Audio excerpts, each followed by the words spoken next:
Hello everyone. Mohit study IQ centre में आपका स्वागत है। आज हम जो है ईवीएस के अंतर्गत जो आने वाले एनसीईआरटी के जो बेस्ड क्वेश्चंस हैं आज उनको हम यहाँ पर देखेंगे।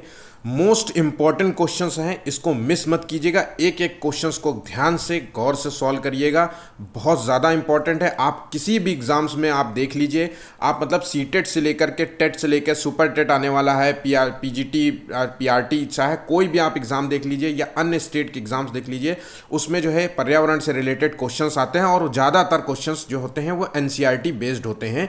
इसलिए ये मोस्ट इंपॉर्टेंट है, वो चाहे सीटेट के लिए हो चाहे हर किसी एग्जाम्स के लिए। ठीक है, तो इसको वीडियो को अंत तक जरूर देखिएगा, एक एक क्वेश्चंस के अवधारणाओं को गौर से समझिएगा कि क्या बताया जा रहा है इसके बारे में। चलिए शुरू करते हैं वीडियो को। और वीडियो पसंद आए तो प्लीज़ चैनल को लाइक सब्सक्राइब ज़रूर कीजिएगा, अपने दोस्तों से ज़रूर शेयर किया करिए, है ना। हम देखिए हमारा शुरुआत से जो टारगेट रहा है एग्ज़ाम को लेकर के वो है 120 प्लस। हमने शुरुआत से टारगेट बनाया था कि हम जो है पेपर्स के माध्यम से जो है 120 प्लस जो है सीटेट में लाने का पूरा प्रयास करेंगे और मुझे उम्मीद है कि आप लोग जो है इसके आसपास होंगे ज़रूर। ठीक है, तो चलिए शुरू करते हैं वीडियो को। और वीडियो का जो है टारगेट है वो है 100 लाइक्स का। अगर वीडियो पसंद आए, एक सेकेंड प्लीज़, अगर वीडियो पसंद आए तो प्लीज़ 100 लाइक्स का जो है टारगेट है इस बार का, क्योंकि लाइक्स के माध्यम से जो है हम भी मोटिवेटेड होते हैं आपसे जो है, और हम डेली आपके लिए नए क्वेश्चंस लेकर के आते हैं ताकि जो है आपके जो है एग्जाम्स में अच्छे नंबर आएँ। ठीक है, चलिए शुरू करते हैं। देखिए पहला क्वेश्चन है जिसमें जो है बच्चे अक्सर क्वेश्चंस में कंफ्यूज हो जाते हैं कि देखिए सतत और स्थायी विकास जो है किस प्रकार की अवधारणा से संबंध रखता है। तो देखिए कई बच्चे जो है सतत विकास को जो है मतलब निरंतर विकास समझ लेते हैं। बिल्कुल नहीं, वो निरंतर विकास नहीं है। सतत विकास को जो बोलते हैं सस्टेनेबल डेवलपमेंट। ठीक है, सतत विकास कह लो या स्थायी विकास कह लो, दोनों एक ही शब्द है। ठीक है, तो ध्यान रखिएगा। तो देखिए इसकी अवधारणाओं के संबंध में हमें बताना है। तो नियतिवाद जो है अवधारणा है, संभववादी अवधारणा या नवनियतिवादी अवधारणा है। तो देखिए सतत और स्थायी विकास जो है नवनियतिवादी जो है अवधारणा पर आधारित है। इसका मतलब होता है कि जो आने वाली पीढ़ियों के लिए जो है संसाधन को बनाए रखना, बचाए रखना मूल उद्देश्य होता है, और आज की ज़रूरतों को ध्यानपूर्वक रखते हुए मतलब दोहन करना होता है। ऐसा नहीं है कि पानी आज हम पानी का दोहन कर रहे हैं, भरपूर यूज़ कर रहे हैं, तो इसका मतलब ये नहीं कि पानी को बर्बाद करें, ताकि आज अगर हम बर्बाद करेंगे तो आने वाली जो हमारी जनरेशन है वो पानी का यूज़ कैसे करेगी। इसी तरीके से जैसे पेट्रोल के बारे में कहा जाता है, देखिए पेट्रोल जो है आने वाले समय में ख़त्म हो जाएगा, एक ना एक दिन ये ख़त्म हो जाएगा। पेट्रोल, डीजल, केरोसिन ये सब खत्म हो जाएगा। ठीक है, प्राकृतिक उत्पादन यहाँ से कम हो जाएगा। तो आज की ज़रूरतों को ध्यान में रख के जो है पेट्रोल का मतलब दोहन करना चाहिए। जैसे जहाँ तक ज़रूरी हो सके तो वहीं तक गाड़ी लेके जाइए, अन्यथा जो है पब्लिक ट्रांसपोर्ट का यूज़ करिए। अगर आप पब्लिक ट्रांसपोर्ट का यूज़ नहीं करना चाहते तो रेड लाइट में खड़े होकर के गाड़ी का जो है इंजन जो है आप उसको बंद कर दीजिए, ताकि जो है पेट्रोल जो है बचाया जा सके। ठीक है, तो इन सारी चीज़ों को जो है अवधारणाओं को जो है सतत विकास के माध्यम से समझा जा सकता है। ठीक है, तो ध्यान रखिएगा, आने वाली पीढ़ियों के जो है संसाधनों को बनाए रखना है, आने वाली पीढ़ियों के लिए संसाधनों को बचाना है हमें, और आज की ज़रूरतों का जो है ध्यान में रख करके दोहन करना है। अंधाधुंध दोहन नहीं करना है। ऐसा नहीं है कि दोहन करने के चक्कर में बिल्कुल मतलब पर्वतों और पठारों को काटे जा रहे हैं। ठीक है, तो जितनी ज़रूरत है उतना ही उत्पादन करना है आज की ज़रूरतों को ध्यान में रख के। ठीक है, नेक्स्ट क्वेश्चन देखते हैं। पारिस्थितिकीय जो है तंत्र में एक टिकाऊ जो है जैव समूह कहलाता है। तो देखिए पारिस्थितिकी जो तंत्र में एक टिकाऊ जैव समूह कहलाता है, वो क्या कहलाता है? संक्रमण कहलाता है, या सक्सेशन कहलाता है, या क्लाइमैक्स कहलाता है, या सीरियल कहलाता है, क्रमिकी कहलाता है। तो देखिए इसको कहते हैं, ध्यान रखिएगा, दो संक्रमण क्षेत्र का जो है ध्यान रखिएगा, दो पारिस्थितिकी क्षेत्रों में जो है दो संक्रमण क्षेत्र, जो मतलब दो क्षेत्रों में, ठीक है, ये एक क्षेत्र है, ये एक क्षेत्र, और इसके बीच का जो क्षेत्र होता है जो दोनों के अंतर्गत आता है, ध्यान रखिएगा, इसके जो बीच का क्षेत्र होता है वो कहलाता है इकोटोन। ध्यान रखिएगा, इकोटोन कहलाता है। तो दो पारिस्थितिकी तंत्र के बीच का जो क्षेत्र होता है वो इकोटोन होता है, ये संक्रमण क्षेत्र होता है। मतलब कहने का मतलब है आपको जो है इस क्षेत्र का जो गुण जो है इसमें मिल जाएंगे, और कुछ गुण जो है इस क्षेत्र के मिल जाएंगे। ठीक है, तो ध्यान रखिएगा इस क्षेत्र में जो है दोनों गुण मिलेंगे आपको। ठीक, तो इसे कहते हैं इकोटोन। अच्छा, एक और टर्म यूज किया गया है जिसे कहते हैं सक्सेशन। तो सक्सेशन क्या है इसको समझते हैं। एक जो है कई बार जो है क्वेश्चंस पूछा जाता है। ठीक, तो देखिए सक्सेशन होता है कि मान लीजिए मतलब हजारों सालों तक जो है वनस्पतियों में जो है हजारों सालों तक, समझिएगा गौर से, सक्सेशन का होता है कि हजारों करोड़ों साल तक जो है वनस्पतियों में जो है धीरे धीरे कुछ चेंजेस आने लगते हैं। ठीक है, जैसे हमारे शरीर में भी कुछ धीरे टाइम टू टाइम जो है चेंजेस आने लगते हैं कि नहीं, तो उसी तरीके से पर्वत मतलब जीव जंतु हो गए, वनस्पतियाँ हो गई, इन सब में भी कुछ चेंजेस आने लगते हैं। ठीक है, जो चेंजेस होते हैं उनकी रचना को बदल देता है, उनके आकार को बदल देता है, उनकी संरचना को बदल देता है। ठीक है, तो वही उसी चेंजेस को कहते हैं सक्सेशन। ध्यान रखिएगा, अनुक्रम। ठीक है, अनुक्रम। ठीक है, आने वाले क्रम में। ठीक, तो ध्यान रखिएगा, उसी को कहते हैं सक्सेशन। ठीक, नेक्स्ट क्वेश्चन देखते हैं। ज्वालामुखी के फटने से, ध्यान रखिएगा, कौन सा जो है प्राकृतिक चक्र जो है दुष्प्रभावित होता है? तो देखिए, तो ज्वालामुखी जो है पर्वत होता है, जब फटता है तो ध्यान रखिएगा उसमें से जो है सबसे ज़्यादा निकलता है जल वाष्प। ठीक है, ध्यान रखिएगा, उससे से जल वाष्प निकलता है, धुआं निकलता है। ठीक है, जो पर्यावरण प्रदूषण करता है। उसके बाद मैग्मा निकलता है।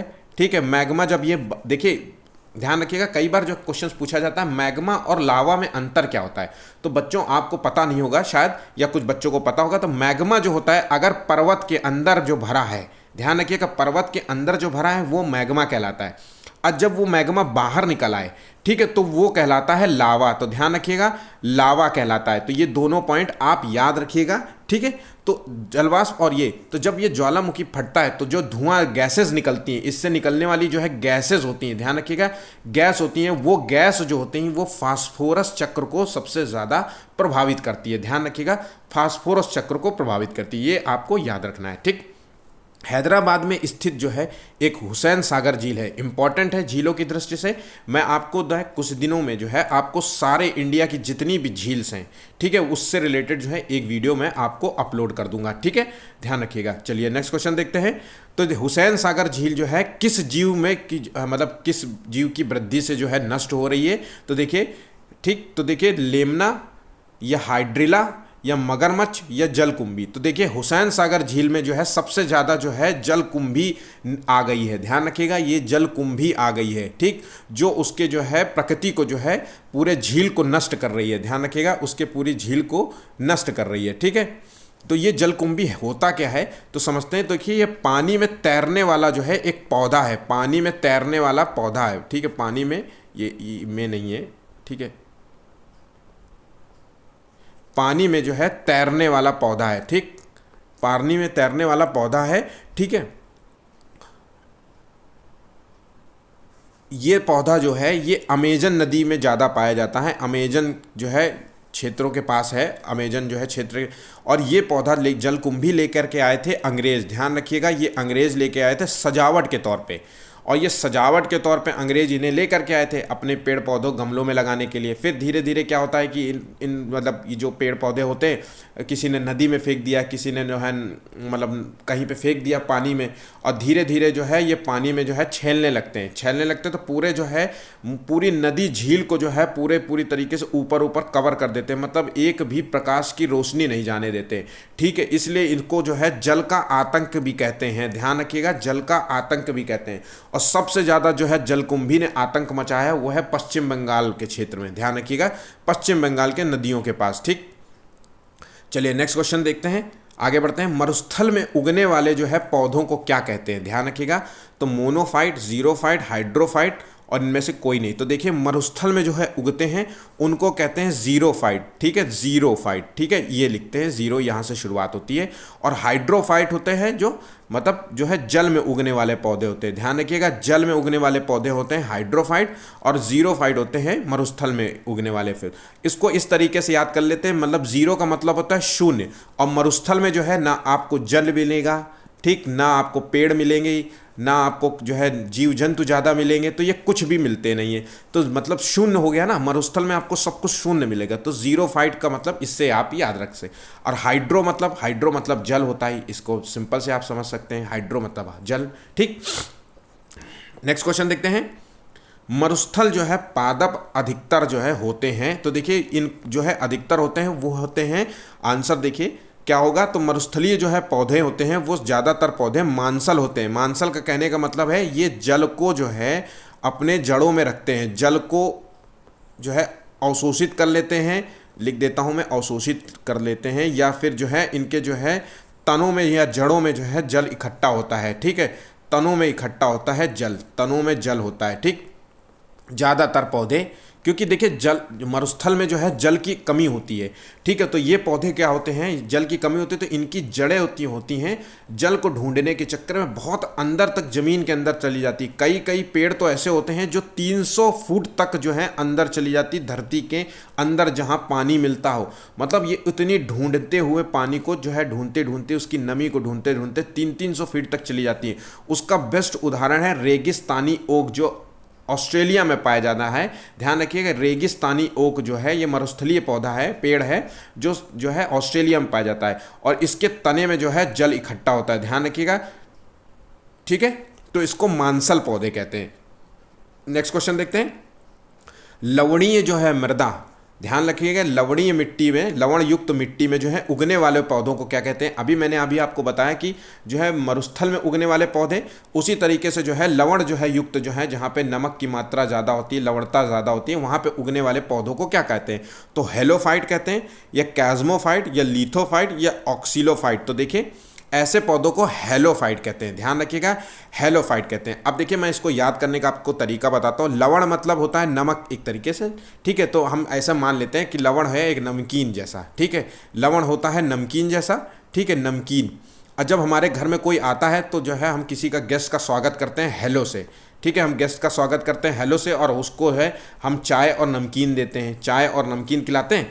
तो इस तरीके से जो है ये हेलोफाइट हो गया, ठीक। और उसी तरीके मरुस्थल में जो है शून्य होता है, जीरो होता है, ना पेड़ होते हैं, ना पौधे होते हैं, ना कुछ जीव जंतु होते हैं, कुछ भी आपको नहीं मिलता, पूरा वीरान सा वीरान दिखता है ना। तो वहाँ पे जो होता है मतलब जीरो फाइट होते हैं। तो ठीक, इसको कहते हैं हेलोफाइट। नेक्स्ट क्वेश्चन देखते हैं। 10% का नियम जो है किसने दिया था, किस वैज्ञानिक ने दिया था। मोस्ट इंपॉर्टेंट क्वेश्चन है, ठीक है। ओडम, लिंडेमान, टेंसले और हेकल। तो देखिए 10% का नियम जो है वो लिंडेमान ने दिया था। ध्यान रखिएगा, 10% का नियम लिंडेमान ने दिया था। आखिर ये है क्या 10% का नियम। तो देखिए ऊर्जा जो होती है, ध्यान रखिएगा, ऊर्जा जो होती है एक स्तर से दूसरे स्तर में जो है स्थानांतरण होता है, ठीक है। ऊर्जा का स्थानांतरण होता है, स्थानांतरण होता है एक स्तर से दूसरे स्तर के लिए। मान लीजिए, जैसे कि मान लीजिए कि प्राथमिक हमने जो है, मान लीजिए कि हमने कोई चीज़ खाई, या फिर हमने देखिए ये घास हुई और घास को खाया जो है बकरी ने। ध्यान रखिएगा, घास को खाया बकरी ने। तो घास में मान लीजिए कि 1000 यूनिट जो है ऊर्जा थी, मान लेते हैं हम एग्जांपल से 1000 यूनिट ऊर्जा थी।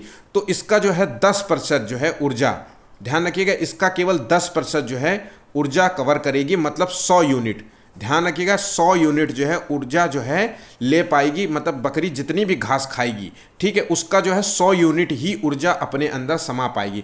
इसी तरीके से जब बकरी को जो है खाएगा, मान लीजिए कि बकरी को खाया किस शेर ने, ठीक है। तो शेर ने जब खाया बकरी को, तो इसका जो है 10%, ध्यान रखिएगा, इसका प्रतिशत मतलब 10 यूनिट ही जो है इसको ऊर्जा प्राप्त होगी। तो ठीक इस तरीके से ऊर्जा का जब स्थानांतरण एक स्तर से जब दूसरे स्तर की ओर जाता है तो ऊर्जा की हानि होती है। ध्यान रखिएगा, लिंडमान ने बताया था कि एक देखिए यहाँ पे 1000 यूनिट थी, फिर 100 यूनिट हुई, फिर 10 यूनिट हुई। तो जैसे ही जब एक पोषण स्तर से दूसरे पोषण स्तर की तरफ जब खाना जाता है, भोजन जाता है, ऊर्जा जाती है, तो हानि होती है ऊर्जा की। ध्यान रखिएगा, ऊर्जा की हानि होती है। उसी यही है, ये थ्योरी दी थी लिंडेमान ने, ठीक। तो ये पॉइंट आप याद रखिएगा, ठीक। पारिस्थितिकी जो है तंत्र में तत्वों के जो है चक्रण को क्या कहते हैं। देखिए तत्व जो होते हैं पारिस्थितिकी तंत्र में, जो एलिमेंट्स होते हैं, उसके चक्रण को क्या कहते हैं। तो रासायनिक चक्र कहते हैं, भू रासायनिक चक्र कहते हैं, भू वैज्ञानिक चक्र कहते हैं, या भू रासायनिक चक्र कहते हैं। तो देखिए इस जो है चक्रण को कहते हैं जैव भू रासायनिक चक्र। ध्यान रखिएगा, जैव भू रासायनिक चक्रण कह सकते हैं या चक्र कह सकते हैं, ठीक है। तो जैसे कि मान लीजिए कि सूर्य है, ठीक है। तो सूर्य जो है अपनी ऊर्जा जो है फेंकता है, सूर्य रोशनी फेंकता है, ठीक है। और पेड़ पौधे जो है अपना जो है सूर्य के प्रकाश में अपना भोजन बनाते हैं। उस भोजन में जो है सूर्य में जो है और कार्बन डाइऑक्साइड, जो कार्बन उस भोजन की प्रक्रिया में जो है पेड़ पौधे जो है कार्बन डाइऑक्साइड जो है खींचते हैं, ठीक है, लेते हैं, मतलब कार्बन डाइऑक्साइड जो है खींचते हैं, उसी तरीके से जो है ऑक्सीजन जो है छोड़ते हैं। ध्यान रखिएगा। अब इस ऑक्सीजन को जो है मनुष्य ने जो है, मैन जो है हम लिख देते हैं, मैन ने, आदमियों ने जो है उसको जो है कार्बन डाइऑक्साइड को जो है हमने, मतलब अब देखिए कार्बन डाइऑक्साइड को खींचा था उसने, पेड़ पौधों ने, और हमारे लिए ऑक्सीजन दिया। और हम मनुष्यों ने क्या किया कि ऑक्सीजन का जो है यूज़ किया और फिर हमने CO2 जो है छोड़ा, ठीक है। तो देखिए ये एक चक्र बन जाता है, ठीक है, एक पूरा चक्र बन जाता है। इसी को कहते हैं भू रासायनिक चक्र, ठीक है। नेक्स्ट क्वेश्चन देखिए, पृथ्वी के जो है क्रस्ट पर, ठीक, क्रस्ट पर जो है ऑक्सीजन के बाद सबसे अधिक उपलब्ध होने वाला जो है एलिमेंट्स कौन सा है, मूल तत्व कौन से। तो देखिए क्रस्ट का मतलब होता है पृथ्वी की सतह, जो सबसे ऊपरी वाली परत होती है उसमें पाया जाने वाला सबसे ऑक्सीजन के बाद कौन सा है। तो देखिए सही जवाब है इसका सिलिकॉन। ध्यान रखिएगा ऑक्सीजन की जो है मात्रा होती है 46%, क्रस्ट में जो है मात्रा होती है 46%, वहीं पे सिलिकॉन की मात्रा होती है 28%। ये आपको ध्यान याद रखना। और समस्त प्रसिद्ध, अगर मान लीजिए यहाँ पे क्वेश्चन है पृथ्वी के क्रस्ट पर, अगर बोले पृथ्वी के मतलब समस्त जो है, अगर आपसे क्वेश्चन पूछा जाए कि समस्त पृथ्वी पर जो है पाए जाने वाला एलिमेंट सबसे कौन सा है, तो ध्यान रखिएगा वो है लोहा। ध्यान रखिएगा ये आपको लोहा बताना है, जो कि आपको पूरा मिलेगा आपको 35%। उसके बाद दूसरे नंबर पे ऑक्सीजन है, ठीक है, दूसरे नंबर पे ऑक्सीजन है जो कि 30% है समस्त पृथ्वी पर, ठीक है। तो दोनों पॉइंट्स को आप गौर से समझ लीजिएगा। ध्यान रखिएगा क्रस्ट की बात कर रहा है तो पृथ्वी की सतह की बात कर रहा है, पृथ्वी की जो है मिट्टी मतलब ऊपर की लेयर की बात कर रहा है, ठीक है। वहीं पे जो है समस्त पृथ्वी का मतलब पूरे पूरे पृथ्वी पे, संपूर्ण पृथ्वी पे है, जिसमें वायुमंडल से भी लेना देना है, ठीक है, ध्यान रखिएगा। नेक्स्ट क्वेश्चन देखते हैं, सोलर कुकर सूर्य के जो है किस किरणों को जो है किस किरणों से जो है ऊर्जा अवशोषित करता है। तो ध्यान रखिएगा कई क्वेश्चंस पूछा जाता है, सोलर कुकर जो होता है वो सूर्य की जो है किस प्रकार की जो है किरणों को अवशोषित करता है।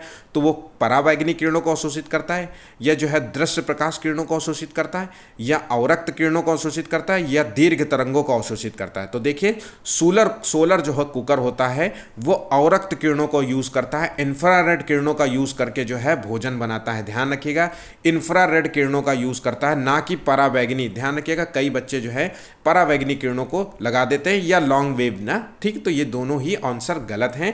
इंफ्रारेड जो है वेव्स को, इंफ्रारेड किरणों को जो है प्रयोग करता है सोलर कुकर, ठीक। नेक्स्ट क्वेश्चन देखते हैं,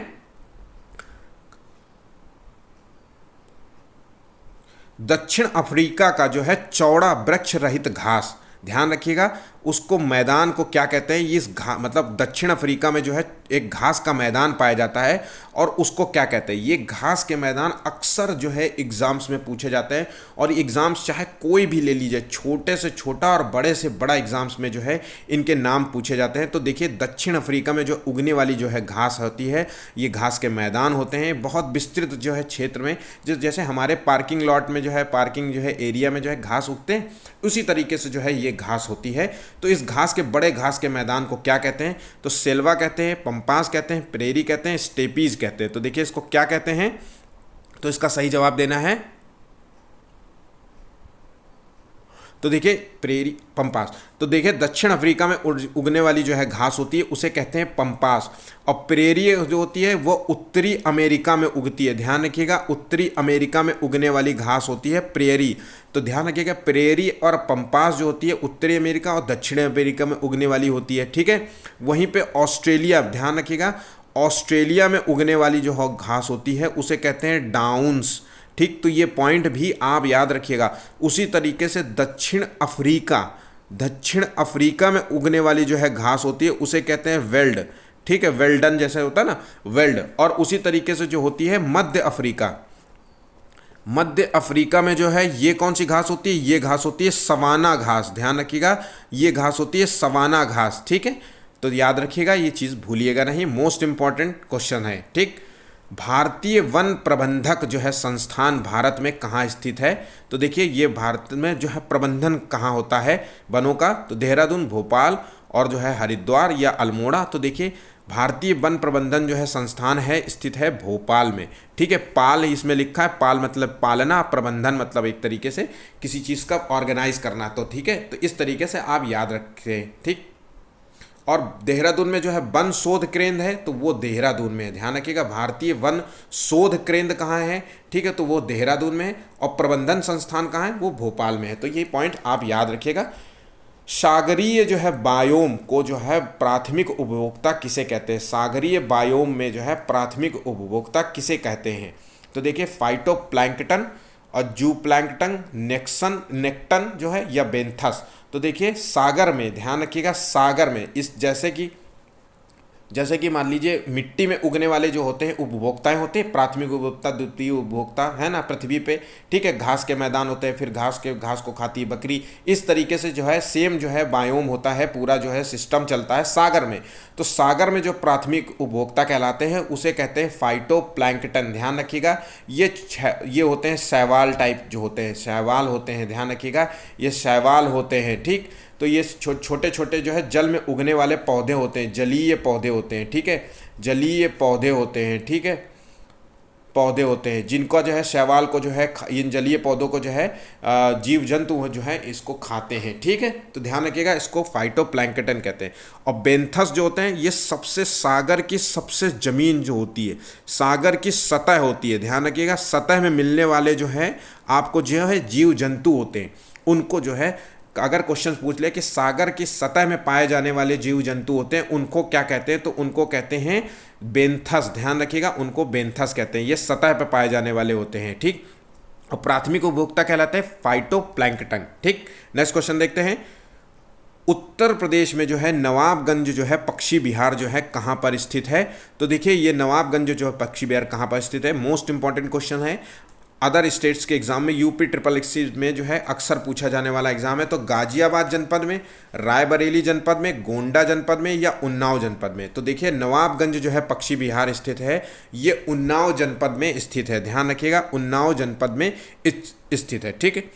सर्वाधिक जो है जैव विविधता जो है कहाँ पाई जाती है? तो देखिए किस वनीय क्षेत्रों में पाई जाती है, उष्णकटिबंधीय वर्षा वनों में, शीतोष्ण कटिबंधीय वर्षा वनों में, शंकुधारी वनों में या उत्तर ध्रुवीय जो है वनों में? तो देखिए ग्लोब में जो है बीच का जो है आधे से जो बिल्कुल बीचों बीच से अगर हम इसको काट दें तो इसे कहते हैं विषुवत रेखीय वर्षा वन, ध्यान रखिएगा, विषुवत रेखीय वर्षा वन। ये जो होता है इसी को उष्णकटिबंधीय वर्षा वन के नाम से भी जान सकते हैं। यह आमतौर पे जो है ये वर्षा वन जो आपको मिलेंगे ये 10 डिग्री उत्तरी और 10 डिग्री दक्षिणी, ध्यान रखिएगा, ये उत्तरी हो गया और ये हो गया दक्षिणी। तो 10 डिग्री जो है उत्तरी और 10 डिग्री दक्षिणी क्षेत्र में जो है पाए जाते हैं। तो ये वर्षा वन जो है सबसे ज़्यादा इनमें जैव विविधता होती है। और ध्यान रखिएगा विषुवत रेखा से जो हम, ये ध्रुवीय क्षेत्र है, ध्यान रखिए, और ये विषुवतीय क्षेत्र है। तो जब हम विषुवतीय क्षेत्र से ध्रुवों की ओर जाते हैं तो धीरे धीरे जो है जैव विविधता जो है घटने लगती है, जैव विविधता घटने लगती है। क्यों घटने लगती है? तो देखिए पेड़ों पौधों के लिए होता है तापमान की ज़रूरत होती है, एक आइडियल तापमान चाहिए। तो जो है उष्णकटिबंधीय क्षेत्र में जो है तापमान जो है नॉर्मली जो है पेड़ पौधे जीव जंतुओं के लिए 25 से जो है 35 डिग्री का जो है आइडियल तापमान माना जाता है। इसी तरीके से 200 प्लस जो है करीब सेंटीमीटर की वर्षा होती है, ठीक है, जो जीव जंतुओं के लिए जो है मतलब उनके लिए जो है बेस्ट मानी जाती है, ठीक है। तो ध्यान रखिएगा जैव विविधता का मतलब है कि जीव जंतु, पेड़ पौधे, अनेक प्रकार के जो है जीवों की जो है संख्या सबसे ज़्यादा यहीं पे पाई जाती है, ठीक है, घने पेड़ पौधे पाए जाते हैं, ठीक। नेक्स्ट क्वेश्चन देखते हैं। भारत में जो है सर्वाधिक जो है रेडियोधर्मी प्रदूषण कहाँ पाया जाता है? तो देखिए केरल, मध्य प्रदेश, महाराष्ट्र और झारखंड। भारत में इकलौता ऐसा क्षेत्र है जहाँ पे सबसे ज़्यादा रेडियोधर्मी जो है प्रदूषण पाया जाता है, वो केरल का तटीय क्षेत्र है, केरल के तट में, ध्यान रखिएगा, केरल के तट में जो है आपको जो है इसके तटीय क्षेत्र में पाया जाता है थोरियम। ध्यान रखिएगा भारत में थोरियम का जो है भरपूर जो है संसाधन मौजूद हैं, ठीक है। और ये एक रेडियोधर्मी जो है एलिमेंट्स होता है, ध्यान रखिए, रेडियोधर्मी एलिमेंट। रेडियोधर्मी एलिमेंट्स होता क्या है? तो रेडियो धर्मी जो है पदार्थ से होने वाले इस जो है रेडियोधर्मी मतलब एलिमेंट से होने वाला जो है प्रदूषण होता है उसी को रेडियोधर्मी प्रदूषण कहते हैं, ठीक है। और इसको जो है रेडियोधर्मी प्रदूषण को मापते हैं रोंटजन से, ध्यान रखिएगा, रोंटजन। तो ये आपको नाम याद रखना है, रोंटजन जो होता है इससे नापते हैं रेडियोधर्मी प्रदूषण को, ध्यान रखिएगा, ये मापन इकाई है, सॉरी रोंटजन होता है ये मापन इकाई है, मापन मैं लिख देता हूँ, ये मापन इकाई है, ठीक है। तो ये पॉइंट आपको याद रखना है। और जो है थोरियम हो गया, और आपने कई बार जो है सुना होगा यूरेनियम, यूरेनियम जो हो गया, ठीक है। एक सेकंड मैं इसको हटा देता हूँ, जगह कम बच रही है, आपने लिख लिया होगा अगर लिखा है, ठीक है। तो यूरेनियम हो गया, यूरेनियम, ठीक है, थोरियम, ठीक, जिसका उत्पादन जो है थोरियम, जिसका उत्पादन भारत पे है, और प्लूटोनियम, प्लूटेनियम, ठीक है, ध्यान रखिएगा। ये तीन जो है रेडियोधर्मी जो है एलिमेंट्स हैं, ठीक। नेक्स्ट क्वेश्चन देखते हैं। नाभिकीय क्षेत्रों में ध्यान रखिएगा, नाभिकीय जो है जो मतलब जहाँ पे बिजली उत्पादन होता है, न्यूक्लियर जो होता है, ठीक है, तो न्यूक्लियर बांधव जब बनाए जाते हैं उसमें जो है यूरेनियम का सबसे ज़्यादा प्रयोग किया जाता है, ठीक है, इसका विखंडन आसानी से हो जाता है, ठीक। यूथोरियम का यूज़ नहीं किया जाता है क्योंकि इसका विखंडन करना मुश्किल होता है, ठीक है। नेक्स्ट क्वेश्चन देखते हैं। अंटार्कटिका में जो है ओजोन परत का जो है सर्वाधिक जो है विनाश होता है, वो किस महीने में होता है? ध्यान रखिएगा, ये अक्सर जो है सीटेट में पूछा गया क्वेश्चन है, ठीक। तो ध्यान रखिएगा ये किस महीने में होता है, तो आपको बताना है, देखिए दिसंबर और जनवरी, या अक्टूबर और नवंबर में, और सितंबर तथा अक्टूबर में, अगस्त या सितंबर में। तो देखिए ये दोनों माह आपको याद रखने हैं। सितंबर और अक्टूबर के महीने में जो है ओजोन का क्षरण सबसे ज़्यादा होता है, ओजोन जो है परत का जो है सर्वाधिक विनाश होता है अंटार्कटिका में। अच्छा, एक क्वेश्चन उठ के आता है कि आखिर अंटार्कटिका में ही क्यों होता है ओजोन क्षरण, ठीक, जबकि वहाँ पे कोई नहीं रहता, ना कोई रहता है ना कोई फैक्ट्रियाँ है। तो देखिए क्या होता है कि ये जो होता है ओजोन क्षरण जो होता है वो जहाँ पे तापमान सबसे ज़्यादा कम होता है, मतलब सबसे कम होता है, जहाँ पे तापमान माइनस के करीब होता है, वहाँ पे ओजोन परत जो है नुकसान, ओजोन परत जो है टूटने लगती है। ध्यान रखिएगा, ओजोन जो है परत टूटने लगती है। इसका कारण ये भी होता है कि जो बादल होते हैं, ध्यान रखिएगा, ये जो बादल होते हैं ये इतने तापमान कमी की वजह से जो है बादल आपस में जो है जुड़ जाते हैं। ध्यान रखिएगा, एक बादल जो है जुड़कर जो है एक बड़ा बादल बना लेता है, और पर्यावरण जो है प्रदूषण जो हमने फैलाया होता है, ध्यान रखिएगा, जो हमने पर्यावरण जो है प्रदूषण फैलाया होता है, ठीक है, वो प्रदूषण जो होता है वो होता है क्लोरीन के फॉर्म में। ध्यान रखिएगा, क्लोरीन और ब्रोमीन, ध्यान रखिएगा, दोनों याद रखिएगा, क्लोरीन और ब्रोमीन के जैसी जो है गैसेस होती हैं वो इन बादलों को जो है, इन बादलों से जो है मिल करके जो है ओजोन क्षरण के लिए कार्य करने लगती हैं। ध्यान रखिएगा, इस बादलों में जो है ये मिल जाती हैं और ओजोन क्षरण के लिए कार्य करने लगती है, ठीक। तो ध्यान रखिएगा, ये पॉइंट आप याद रखिएगा, ठीक है, ठीक। नेक्स्ट क्वेश्चन देखते हैं। किस तत्व के जो है लगातार संपर्क के कारण जो है ब्लैकफुट जो है नामक रोग हो जाता है? मोस्ट इंपॉर्टेंट क्वेश्चन है। तो ब्लैकफुट नामक रोग जो होता है आर्सेनिक, कैडमियम और जो है नाइट्रेट और जो है पारा। तो देखिए, तो ये ब्लैकफुट जब जो है नामक रोग होता है वो आर्सेनिक जो है, जल में जब आर्सेनिक की मात्रा अधिक हो जाती है तो ध्यान रखिएगा ब्लैकफुट नामक रोग हो जाता है। तो देखिए इस तरीके मैंने याद करना का आपको जो है सरल तरीका बताता हूँ। आर्सेनिक मतलब सैनिक हो गया, यहाँ पे देखिए आपको सैनिक का भाव आ रहा है, और सैनिक के पास जो है सैनिक को हो गया ब्लैकफुट मतलब काला पैर, एक तरीके से ब्लैकफुट, क्योंकि बेचारे सैनिक दौड़ते रहते, भागते रहते, कभी कभी कहीं कूद रहे हैं, कभी पानी में कूद रहे हैं, तो इससे जो है उनके जो है ब्लैकफुट काले पैर हो जाते हैं, ठीक है। इसी तरीके से हो गया ना। तो याद रखिएगा ब्लैकफुट नामक रोग होता है आर्सेनिक की अधिकता से, ठीक है, जल में आर्सेनिक की मात्रा अधिक हो जाने से जो है ये होता है। आमतौर पर जो है पर्यावरणीय जो है प्रदूषण या जो है हमने जो है जल में प्रदूषण जो है घुल जाने से जो है मात्रा बढ़ जाती है। इटावा जो है यूपी का जो है इटावा क्षेत्र हो गया, उन्नाव का जो है क्षेत्र हो गया, ये जो है आर्सेनिक की यहाँ पे आमतौर पे मात्रा जल में आपको मिल जाएगी ज़्यादा, ठीक है। अच्छा, एक क्वेश्चन और पूछता है कि पारा के अधिकता से होने से जो है कौन सा रोग हो जाता है? तो ध्यान रखिएगा इटाई इटाई रोग हो जाता है। ध्यान रखिएगा इटाई इटाई नामक रोग हो जाता है, इटाई इटाई। और मैंने इसको याद करने का सबसे अच्छा तरीका मैंने ये किया था कि मेरी माँ का पारा जो है दिमाग चढ़ जाता है एकदम से, पारा मतलब गुस्सा, तो मम्मी का पारा पड़ जाता है जड़, तो ये मेरी पिटाई पिटाई कर देती हैं। तो इटाई इटाई हो गई, पिटाई पिटाई। तो ध्यान रखिएगा, इस तरीके से आप याद कर सकते हैं, ठीक है। चलिए नेक्स्ट क्वेश्चन देखते हैं। अखबार में जो है कौन सा विषैला तत्व जो है मिलता है, आपको पाया जाता है, ठीक है। तो देखिए अक्सर जो है हम जो है जब स्ट्रीट फूड खाते हैं, रोड में जो है ठेला वालों से कुछ खाना खरीद के खा लेते हैं, है ना, समोसा खा लेते हैं, तो वो आपको पेपर में दे देता है, और पेपर में होती है प्रिंटिंग, ठीक है, जो है प्रिंटिंग होती है, और उस प्रिंटिंग वाली जो है इंक होती है, ध्यान रखिएगा, उस प्रिंटिंग जो है इंक जो है इस्तेमाल होती है, उस इंक में जो है एक एलिमेंट जो है मिलाया जाता है, ठीक है। तो वो एलिमेंट जो है ताकि जो है प्रिंटिंग को अधिक समय तक रख सके, तो उस प्रिंट में जो है मिलाते हैं लेड, ध्यान रखिएगा, उसमें मिलाते हैं लेड। तो उसलिए अखबार में जो है एक विषैला तत्व मिला रहता है जिसे कहते हैं लेड। इसलिए मना किया जाता है कि अखबार में जो है कुछ भी चीज़ नहीं खानी चाहिए।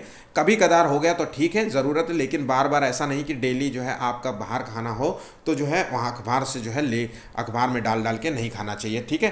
तो लेड की मात्रा उसमें ज़्यादा होती है, ठीक है, वही खाएंगे और फिर वही लेड जो है आपके समोसे या किसी भी चीज़ में चिपक जाएगा, फिर वो आपके पेट में जाएगा और अनेक रोग पैदा करेगा, ठीक। तो ध्यान रखिएगा अखबार में जो है विषैला तत्व होता है, लेड की मात्रा होती है उसमें। ठीक, नेक्स्ट क्वेश्चन देखिए, निम्नलिखित में से जो है कौन सा मुख्य एरोसॉल देखिए प्रदूषक है, तो ध्यान रखिएगा एरोसॉल किसे कहते हैं, जो वायुयानों में पाया जाता है। तो देखिए CO2, CO कार्बन मोनोऑक्साइड या कार्बन डाइऑक्साइड, कार्बन जो है फ्लोरोकार्बन या SO2 सल्फर डाइऑक्साइड। तो देखिए एरोसॉल पहले समझ लेते हैं क्या होते हैं। हवा में उड़ने वाले जो है हवा में जो है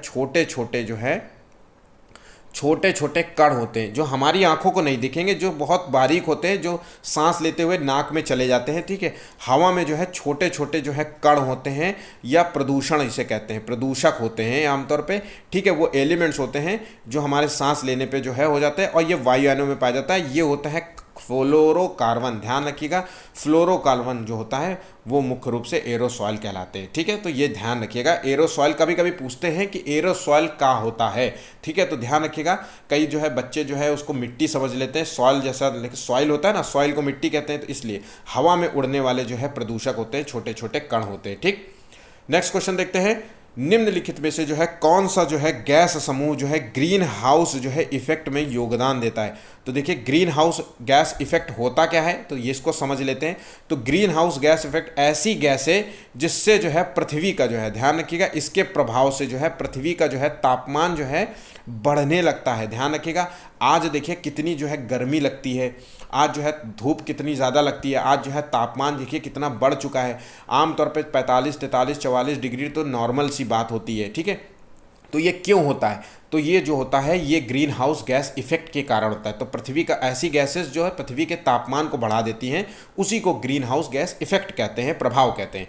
तो ये गैसेस होती हैं, ध्यान रखिएगा, कार्बन डाइऑक्साइड और मीथेन होती हैं। ध्यान रखिएगा, कार्बन डाइऑक्साइड हो गई, मीथेन हो गई, CFC गैस हो गई, इनमें से प्रमुख हो गई। और एक होती है जलवाष्प, ध्यान रखिएगा जलवाष्प जो है वो ग्रीन हाउस गैस इफेक्ट है। अगर इन सारे ऑप्शंस में से कोई पूछे तो आपको मीथेन आंसर लगाना है, ना कि कार्बन डाइऑक्साइड। ध्यान रखिएगा सबसे ज़्यादा जो है मीथेन जो होती है। ठीक है, मीथेन का जो है उत्पादन होता है। ठीक है, मीथेन जो है जीव जंतु जब खाना को जो है चबाते हैं तो मीथेन निकालते हैं। इसी तरीके से जो है मुर्गियां जो है, मुर्गी पालन में जो है मीथेन का उत्पादन सबसे ज़्यादा होता है, क्योंकि मुर्गियां जब पहले दाना खाती हैं फिर जो है सांस के माध्यम से मीथेन निकालती है। ध्यान रखिएगा, और सबसे ज़्यादा जो है गाय जो है मीथेन निकालती है। तो कई जो है जो मतलब कई बच्चों को लगता है कि गाय जो है इकलौता मात्र है, जो कई बार जो है लोग जो है अनपढ़ लोग बता देते हैं ना कि कई जो है गाय जो है मीथेन नहीं ऑक्सीजन छोड़ती है। तो ध्यान रखिएगा, उसके 4 तमाचा मारिएगा और बताइएगा, उसको खुद भी कहिएगा कि जो है वो भाई साहब जो है वो मीथेन छोड़ती है। ध्यान रखिएगा, ठीक है, पॉइंट आप याद रखिएगा ये सारी चीज़ें। ठीक, और CFC जो है ये ग्रीन हाउस गैस इफेक्ट को जो है ये ओजोन क्षरण को जो है नुकसान पहुंचाती है, ओजोन परत को जो है, ये सभी जो है ओजोन परत को नुकसान पहुंचाती। उसमें से जो है CFC जो है ये होती है, ये आमतौर पे जो है CFC गैस का प्रयोग होता है रेफ्रिजरेटर में या फिर जो है AC में यूज़ की जाने वाली जो है गैसेज होती हैं। ठीक है, ध्यान रखिएगा। नेक्स्ट क्वेश्चन देखिए, निम्नलिखित में से जो है कौन सा वायु प्रदूषण का एक जैव सूचक है। देखिए कौन सा वायु प्रदूषक का एक जैव सूचक है, फर्न, लाइकेन, मनी प्लांट और अमर बेल। ध्यान रखिएगा, इसका सही जवाब दीजिए। तो देखिए लाइकेन जो होता है वो वायु प्रदूषण के अच्छे सूचक माने जाते हैं।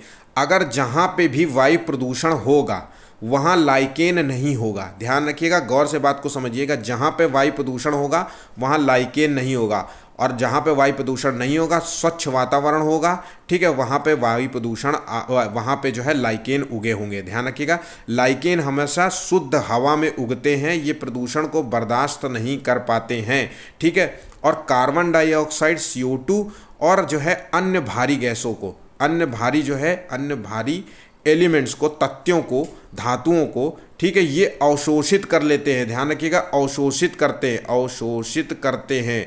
ठीक है, अवशोषित करते हैं। ठीक, तो ये चीज़ याद रखिएगा, वायु प्रदूषण के लिए अच्छे सूचक माने जाते हैं वो लाइकेन हमेशा। और लाइकेन जो होता है वो शैवाल और कवक के मिलने से बनता है। ध्यान रखिएगा, शैवाल और कवक का परस्पर सहजीविता से होता है। ध्यान रखिएगा, तो यहाँ पे मैंने एक टर्म बताया है सहजीविता, जिसमें होता है दोनों को फ़ायदा होता है। सहजीविता मतलब एक दूसरे को फ़ायदा होता है, इसमें शैवाल को फ़ायदा होता है, इसमें कवक को फ़ायदा होता है। ठीक है, तो ध्यान रखिएगा, ये सारे पॉइंट्स आप याद रखिएगा। नेक्स्ट क्वेश्चन देखें, अधोलिखित में से जो है किस दिन जो है प्रतिवर्ष जो है विश्व ओजोन दिवस मनाया जाता है? तो देखिए हर साल जो है विश्व जो है ओजोन दिवस कब मनाया जाता है? तो ये मनाया जाता है, आंसर देखिए इसका सही जवाब है 16 सितंबर को मनाया जाता है। हर साल 16 सितंबर को जो है ओजोन दिवस मनाया जाता है और हमारा मूल लक्ष्य होता है ओजोन दिवस मनाने का ओजोन जो है परत को जो है नुकसान पहुंचाने से रोकना। ठीक है, क्योंकि ये ओजोन जो होती है ये अल्ट्रा यूवी रेज को जो है रोकती है। ठीक है, ये यूवी रेज को जो है पुनः जो है रिफ्लेक्ट, इसमें जो है ओजोन गैसेस से रिफ्लेक्ट होकर के जो है पुनः जो है अंतरिक्ष में चली जाती हैं। ठीक है, ये अवशोषित कर लेती हैं। ठीक, तो ये पृथ्वी में आने से रोकती हैं अल्ट्रा वायलेट जो है रेस को। तो ध्यान रखिएगा ये हर साल सितंबर में मनाया जाता है, 16 सितंबर। मोस्ट इंपॉर्टेंट क्वेश्चन है, ध्यान रखिएगा विश्व पृथ्वी दिवस जो है कब मनाया जाता है? तो देखिए ये 22 अप्रैल को मनाया जाता है। मैंने वो दिवस दिए हैं जो आपको इंपॉर्टेंट है। तो विश्व पृथ्वी दिवस जो है 22 अप्रैल को हर साल मनाया जाता है। अब नेक्स्ट क्वेश्चन देखिए, भारत में जो है प्रत्येक नागरिक का कर्तव्य होता है कि वो प्राकृतिक पर्यावरण का संरक्षण एवं सुधार करे। ध्यान रखिएगा नागरिक का कर्तव्य है कि वो पर्यावरण का संरक्षण करे और सुधार करे। ठीक है, तो ये कथन जो है भारतीय संविधान के किस अनुच्छेद से संदर्भित है? तो देखिए तो ये अनुच्छेद है 48 का। ध्यान रखिएगा ये 48 का के अंतर्गत है, जिसमें प्रत्येक जो है नागरिकों को कहा गया है कि नागरिक का जो है कर्तव्य है बताए गए हैं। ठीक है, तो वो 48 का के अंतर्गत आता है। ठीक, नेक्स्ट क्वेश्चन, मॉन्ट्रियल जो है प्रोटोकॉल जो है किससे संबंधित है? तो देखिए मॉन्ट्रियल प्रोटोकॉल की जो है हुई थी ये एक सेकेंड 1987 में जो है, रखिएगा 1 मिनट, 1987। ठीक है, मॉन्ट्रियल प्रोटोकॉल जो है वो 1987 में जो है ये चलाई गई थी। ठीक है, ये इसका मूल उद्देश्य था ओजोन क्षरण को जो है रोकना है। ठीक है, ऐसी गैसेस का उत्पादन को रोकना है, कंट्रोल करना है जो है ओजोन ओजोन परत को नुकसान पहुंचाती हैं, जिसमें से मीथेन गैस का जो है उत्पादन कम से कम करना है, बिल्कुल रोकने का पूरा प्रयास करना है। CFC गैसेस, CO2, ठीक है, इंडस्ट्रियल जो है निकलने वाला जो है धुआं होता है उसको कंट्रोल करता है। CO2 जो है गैसेस, कार्बन डाइऑक्साइड को जो है रोकना, ये सारे जो है प्रमुख लक्ष्य हैं निर्धारित किए गए थे। ठीक है, तो ध्यान रखिएगा मॉन्ट्रियल प्रोटोकॉल का जो है संबंध है ओजोन क्षरण से, ओजोन क्षय से। ठीक है, ये पॉइंट्स आप भूलिएगा नहीं। एशियाई जंगली गधा जो है कहाँ पाया जाता है? तो भारत में एकलौता जो है क्षेत्र है, एकलौता जो है नेशनल पार्क है जिसमें जो है एशियाई जो है आपको जंगली गधा मिलेगा। ठीक है, तो ये क्षेत्र है गर्दभ, इस गधा को बोलते हैं, कई बार जो है एशियाई जंगली गर्दभ बोलते हैं। तो देखिए अक्सर जो है हिंदी में क्वेश्चन पूछा जाता है गर्दभ को क्या कहते हैं? गर्दभ एक तत्सम शब्द है और गधा एक तद्भव शब्द है। तो ठीक है, तो ध्यान रखिएगा। ठीक, तो गधा इसको ध्यान रखें। तो एशियाई जंगली गर्दभ जो है नेशनल पार्क जो है कहाँ पर स्थित है? तो ये कच्छ का रण जो है गुजरात में। ध्यान रखिएगा ये गुजरात जो है एकमात्र जो है क्षेत्र है जहाँ पे जो है एशियाई गर्दभ पाए जाते हैं, जंगली गधे पाए जाते हैं। ठीक है, नेक्स्ट क्वेश्चन देखते हैं। चलिए कौन सी जो है नदियां सुंदरवन के जो है डेल्टा का निर्माण करती हैं? तो देखिए सुंदरवन का डेल्टा का निर्माण करती है नर्मदा नदी, तापी नदी, या गोदावरी कृष्णा नदी, गंगा यमुना नदी, या गंगा जो है ब्रह्मपुत्र नदी। तो देखिए सुंदरवन का जो है डेल्टा जो है वो पश्चिम बंगाल का जो है क्षेत्र है और ये दलदल युक्त जो है क्षेत्र है, दलदल जो है युक्त है। ठीक है, तो ध्यान रखिएगा।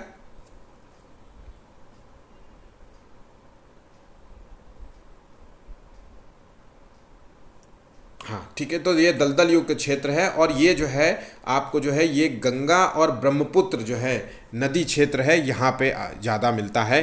ठीक है, गंगा, ब्रह्मपुत्र और एक और नदी है जिसे कहते हैं मंथना। तो हो सकता है कई बार जो है मंथना भी पूछ ले। ठीक है, तो गंगा, ब्रह्मपुत्र, मंथना नदी जो है क्षेत्र होता है, उसमें जो है सुंदरवन का जो है डेल्टा पाया जाता है और ये दलदली क्षेत्र होता है। यहाँ पे जो है दलदल में उगने वाले पेड़ पौधे होते हैं। ठीक है, यहाँ पे जो है और जो है ये जो क्षेत्र होता है ये टाइगर जो है बंगाल टाइगर के लिए जो है रिजर्व क्षेत्र है। टाइगर का जो है उत्पादन जो है यहाँ मतलब इनका जो है बढ़ोतरी देखी गई है बंगाल टाइगर के लिए। ठीक, तो ये पॉइंट्स आप याद रखिएगा। नेक्स्ट क्वेश्चन देखते हैं। कोई जो है 120 किलो का भार वाला जो है व्यक्ति अगर चंद्रमा पर जाता है तो चंद्रमा पर उसका भार कितना होगा। तो देखिए बिल्कुल सिंपल सा है, पृथ्वी पर जितना भी भार होता है, पृथ्वी पर जो है व्यक्ति का जो है भार होता है, चंद्रमा पर जो है मतलब इसको ऐसे समझते हैं, कंफ्यूज कर रहा हूँ मैं भी लैंग्वेज से। तो देखिए चंद्रमा पर जो है किसी व्यक्ति का भार होता है वो पृथ्वी पर जो है पाए जाने वाले व्यक्ति के भार का 1/6 होता है। तो ध्यान रखिएगा 1/6 होता है। जब भी अगर क्वेश्चंस पूछे जाए पृथ्वी पर जो है 80 किलो का आदमी हो या चाहे 50 किलो का आदमी हो या चाहे वो 60 किलो का आदमी हो, अगर 60 किलो का आदमी है तो उसका जो है चंद्रमा पर भार होगा 10 केजी। उसी तरीके से जो है इसका जो है भार होगा तो ये होगा 20 किलो। ध्यान रखिएगा, तो 20 किलो जो है चंद्रमा पर, 120 किलो का आदमी चंद्रमा पर 20 किलो का हो जाएगा। ठीक है, ध्यान रखिएगा 20 किलो का हो जाएगा। ठीक है, नेक्स्ट क्वेश्चन देखिए, पलायन वेग का जो है मान जो है कितना होता है।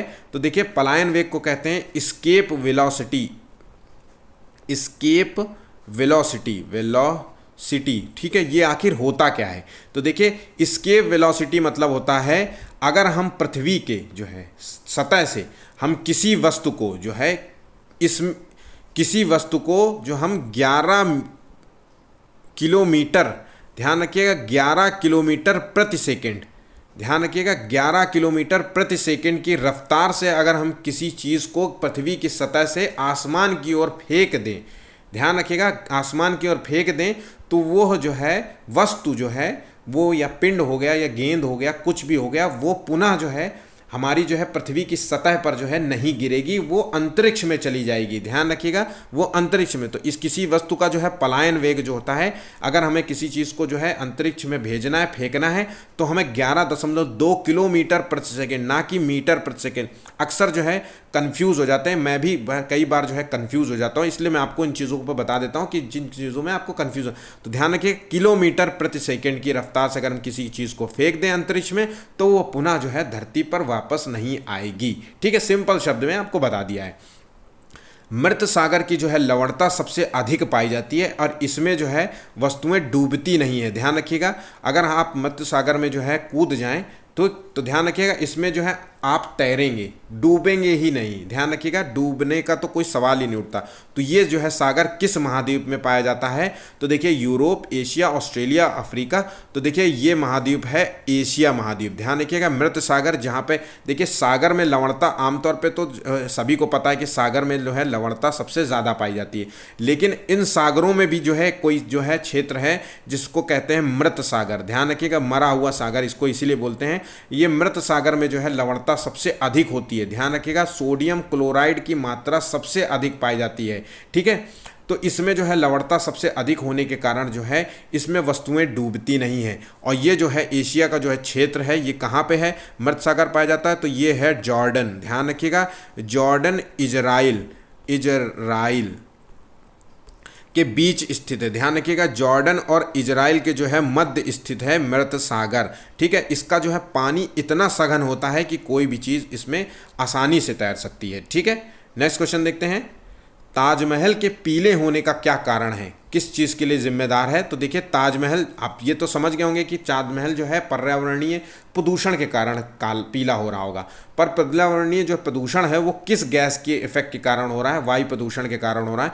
तो nitrogen dioxide, sulphur dioxide, sulphur या क्लोरीन। तो देखिए जो है ताजमहल का जो है पीलेपन का कारण है सल्फर डाइऑक्साइड। हवा में जो है सल्फर की मात्रा अधिक होने से जो है ताजमहल में जो है यूज़ किया जाने वाला जो है संगमरमर है, जो पत्थर यूज़ किया जाता है, वो धीरे धीरे पीला पड़ जा रहा है। ठीक है, तो ध्यान रखिएगा। ठीक, तो ये चीज़ ध्यान रखिएगा। नेक्स्ट क्वेश्चन देखते हैं, काजीरंगा जो है किस लिए जाना जाता है। तो काजीरंगा जो है ये है असम। ध्यान रखिएगा असम का जो है आरक्षित क्षेत्र है। ध्यान रखिएगा जीव आरक्षित क्षेत्र है। तो ये है आरक्षित क्षेत्र गेंडा के लिए। एक सींग वाला गेंडा यहाँ पे ये पाया जाता है। तो ठीक, एक सींग वाला जो है गेंडा आपको कहाँ मिलता है, तो काजीरंगा नेशनल पार्क में मिलता है एक सींग वाला गेंडा। तो ये आपको पॉइंट याद रखना है, एक सींग वाला गेंडा काजीरंगा नेशनल पार्क में स्थित है। ठीक, कार्बन मोनोऑक्साइड मनुष्य के लिए हानिकारक है क्योंकि। तो देखिए कार्बन मोनोऑक्साइड जो गैस होती है वो मनुष्य के लिए सबसे हानिकारक मानी जाती है, क्योंकि ये ओजोन परत को नष्ट करती है, या फिर ये मानव के मनुष्य की दृष्टि से देखिए ये हीमोग्लोबिन से क्रिया करके ऑक्सीजन से प्रतियोगिता करती है, ये कार्बन डाइऑक्साइड की सांद्रता जो है वातावरण में कम करती है, या उपरोक्त में से सभी।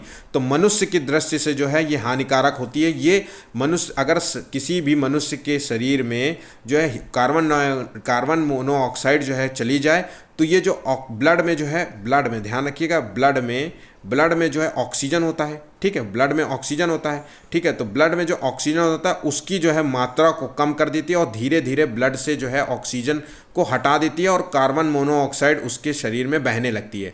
तो धीरे धीरे जो है क्या होगा कि व्यक्ति जो है मर जाएगा, ध्यान रखिएगा, व्यक्ति धीरे धीरे मर जाएगा और इसको मरने को पता भी नहीं चलेगा। मान लीजिए कि अगर आप एक कमरे को चारों तरफ से बंद कर देते हैं और कोयले की अंगीठी रख करके सो जाते हैं, तो गारंटीड हो सकता है कि चांसेस हो सकते हैं कि सुबह आप उठें ही नहीं, क्योंकि अंगीठी से निकलने वाली जो धुआं होता है वो कार्बन मोनोऑक्साइड होता है, और जब हम सांस खींचेंगे तो वो कार्बन मोनोऑक्साइड हम खींच लेंगे और धीरे धीरे जो है कार्बन मोनोऑक्साइड जो है हमारी ब्लड में जो ब्लड के अंदर जो ऑक्सीजन होती है, ब्लड का काम है ऑक्सीजन ले जाना, तो ब्लड के अंदर जो है ऑक्सीजन घुलित ऑक्सीजन होती है उसमें जो है घुल जाएगी कार्बन मोनोऑक्साइड, ठीक, और धीरे धीरे जो है जब शरीर में जो है ऑक्सीजन नहीं पहुंचेगी तो अपने आप धीरे से सो जाएगा, उसको पता भी नहीं चलेगा, ठीक है।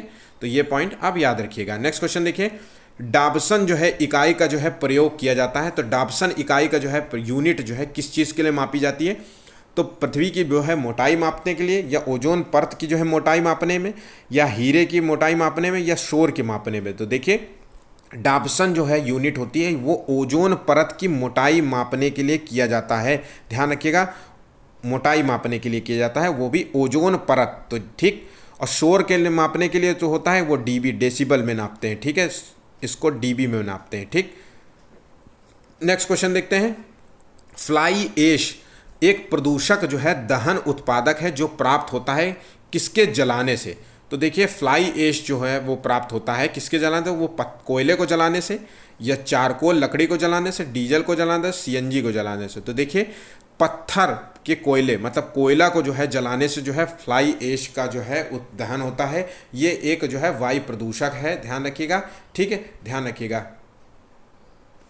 तो इसके जो है फेफड़े में व्यक्ति के जो है धीरे धीरे ये एसेस जो होते हैं, ये धुआं जो होता है, छोटे छोटे महीन बारीक कण जो होते हैं वो व्यक्ति के जो है फेफड़े में चले जाते हैं और एक रोग पैदा कर देते हैं, ठीक है। तो ध्यान रखिएगा, ये पॉइंट आप याद रखिएगा। नेक्स्ट क्वेश्चन देखिए, भारत में जो है मैंग्रोव जो है वनस्पति अधिक विस्तृत जो है क्षेत्र में पाई जाती है, वो किस विस्तृत में क्षेत्र में पाई जाती है। तो देखिए इसका सही जवाब बताइए क्या है। तो देखिए मालाबार तट में, सुंदरबन तट में, कच्छ के रण में, तटीय जो है उड़ीसा में। तो देखिए मैंग्रोव वनस्पति जो है वो सुंदरबन के डेल्टा क्षेत्र में पाई जाती है, ये डेल्टा क्षेत्र है पश्चिम बंगाल, ध्यान रखिएगा, पश्चिम बंगाल के जो है गंगा ब्रह्मपुत्र नदी क्षेत्र में पाई जाती है, ठीक। तो ये भी आपको याद रखना है, गंगा ब्रह्मपुत्र जो है तटीय क्षेत्र, तो तटीय क्षेत्र में, ठीक, क्षेत्र में पाई जाती है, ठीक है। ये एक जो है ये दलदली क्षेत्र होता है, दलदल में उगने वाले पेड़ होते हैं, मैंग्रोव जो वनस्पति होती है दलदल में उगने वाले पेड़ होते हैं, ठीक है। नेक्स्ट क्वेश्चन देखते हैं, चलिए, पर्यावरण संरक्षण अधिनियम जो है किस वर्ष जो है पारित किया गया था। तो ये संरक्षण अधिनियम पर्यावरण को जो है नुकसान पहुंचाने से जो है रोकना है, तो ये जो है संरक्षण अधिनियम जो है पारित किया गया था 1986 में, ध्यान रखिएगा 1986 में जो है पर्यावरण संरक्षण के लिए जो है कुछ कार्य किए गए थे, ठीक है, जिसका जो है मूल उद्देश्य था ऐसी गैसों का जो है उत्पादन रोकना या ऐसी गैसेस में जो है कमी करना जो है पर्यावरण को नुकसान पहुंचाते हैं, और अधिक से अधिक जो है वन जो है क्षेत्रों को जो है बढ़ाना जो है तब से मूल लक्ष्य था हमारा 1986, ठीक। ये पॉइंट आप भूलिएगा नहीं। अन्य मृत्य जो है जंतुओं पर जो है निर्वाह करने वाले प्राणियों को कहते हैं। तो देखिए जब कोई जीव जंतु मर जाता है, और मरने वाले जीव जंतु, देखिए जब कोई शाकाहारी मरता है, मान लीजिए शाकाहारी जो है जीव मरा या मांसाहारी मरा, उसको मांसाहारी खा लेते हैं, और जब कोई मांसाहारी मर जाता है, ठीक है, तो उसको कौन खाता है? ठीक है, तो उसको खाते हैं स्कैवेंजर। ध्यान रखिएगा, उसको कहते हैं स्कैवेंजर, जो है मांसाहारी शाकाहारी कुछ भी आप फेंक दीजिए, सड़ा गला सब, मतलब ये होते हैं, ये पृथ्वी की सफाई करने वाले होते हैं। ध्यान रखिएगा, पृथ्वी की सफाई करने वाले जो छोटे छोटे जीव जंतु, जीवाणु, बैक्टीरिया सब होते हैं। ठीक है, तो ध्यान रखिएगा, इनको कहते हैं स्कैवेंजर। ठीक, नेक्स्ट क्वेश्चन देखते हैं। निम्नलिखित में से जो है किन ग्रहों का जो है घूर्णन जो है पूर्व से पृथ्वी की ओर होता है? हम जानते हैं कि जो है पृथ्वी जो है घूमती है, पृथ्वी का जो है घूर्णन होता है पश्चिम से पूर्व की ओर। ध्यान रखिएगा, ये चीज़ तो बिल्कुल मत भूलिएगा कि पृथ्वी का जो है घूर्णन, अन्य सभी जो है जितने भी ग्रह हैं वो घूमते हैं पश्चिम से पूर्व की ओर, लेकिन दो ऐसे ग्रह हैं जो घूमते हैं पूर्व से पश्चिम की ओर। वो कौन से होते हैं? तो वो हैं शुक्र और अरुण। ध्यान रखिएगा, शुक्र को कहते हैं वीनस, वीनस होता है शुक्र, और वहीं पे यूरेनस होता है, यूरेनस जो होता है जिसे कहते हैं अरुण। ध्यान रखिएगा, अरुण। ठीक है, तो ये वीनस और अरुण जो होते हैं, ये इनका घूर्णन होता है पूर्व से पश्चिम की ओर। ठीक, तो ये पॉइंट आप याद रखिएगा, भूलिएगा नहीं। आज के लिए बस इतना ही है। एनसीईआरटी बेस्ड क्वेश्चन थे, मोस्ट इंपॉर्टेंट क्वेश्चन है। अगर आपने अभी तक वीडियो देख रखा है, ये वीडियो लास्ट तक देखा है, तो उसके लिए बहुत बहुत शुक्रिया, धन्यवाद। और वीडियो को लाइक ज़रूर कीजिएगा, सब्सक्राइब ज़रूर कीजिए अगर आप चैनल में पहली बार आए हैं, और अपने दोस्तों से ज़रूर शेयर कीजिए ताकि वो भी जो है इस वीडियो का लाभ ले सकें। हमारा शुरुआत से टारगेट रहा है 120+, और हम इसी पेपर के माध्यम से जो है 120+ सीटेट में अचीव करेंगे, ये हमारा वादा है। चलिए, आज के लिए बस इतना ही, धन्यवाद।